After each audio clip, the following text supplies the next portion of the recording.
इस कहानी का नाम है कर्मों का फल, भक्ति की शक्ति। दरअसल यह कहानी शुरू होती है नारद जी के विचारों से। नारद जी धरती पर रहने वाले लोगों को देखते हुए स्वर्ग में विचरण कर रहे थे।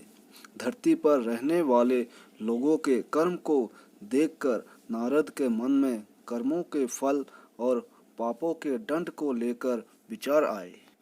अपने यह विचार लेकर वो ब्रह्मा जी के पास जाते हैं और ब्रह्मा जी से पूछते हैं, हे ब्रह्मा जी, यदि बुरे कर्म करने वाला इंसान अच्छे कर्म करने लग जाए तो क्या वह अपने पापों से मुक्त हो सकता है? क्या वह अपने पापों से मिलने वाली सजा से बच सकता है? तब ब्रह्मा जी नारद जी के इन सवालों का जवाब देते हुए कहते हैं कि हाँ भी और नहीं भी। हाँ का मतलब यह है, अगर कोई इंसान अपने किए गए पापों से मुक्ति पाना चाहते हैं तो उसके लिए निस्वार्थ भाव से अपनाया गया दान, पुण्य, धर्म और भक्ति का रास्ता सबसे उत्तम होता है।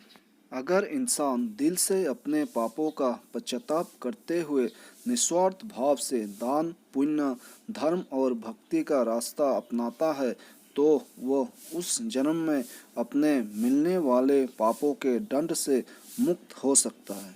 इससे उस इंसान के किए गए पापों की सजा कुछ कम जरूर हो जाएगी, लेकिन पापों का दंड तो जीवन काल में भुगतना ही पड़ेगा। किंतु कुछ जघन्य अपराध यानी घोर पाप ऐसे होते हैं जिनका दंड शारीरिक एवं मानसिक रूप से न सिर्फ इस जन्म में बल्कि आने वाले एक या कई जन्मों तक भुगतने पड़ते हैं। यानी इंसान के कर्म कभी पीछा नहीं छोड़ते। तो ऐसे में अगर इंसान दिल से अपने पापों का पश्चाताप करते हुए निस्वार्थ भाव से दान, पुण्य, पशु पक्षियों तथा लाचार इंसान एवं जानवरों की सेवा, धर्म और भक्ति का रास्ता अपनाता है तो आगे के जन्मों में पिछले वाले जन्मों के घोर अपराधों की सजा नहीं भोगनी पड़ेगा। यदि वह अपनी पूरी उम्र श्रद्धा और विश्वास से ईश्वर की भक्ति में और पुण्य कर्मों में लगा देता है तो वह अपने पापों से सदा के लिए मुक्त हो सकता है।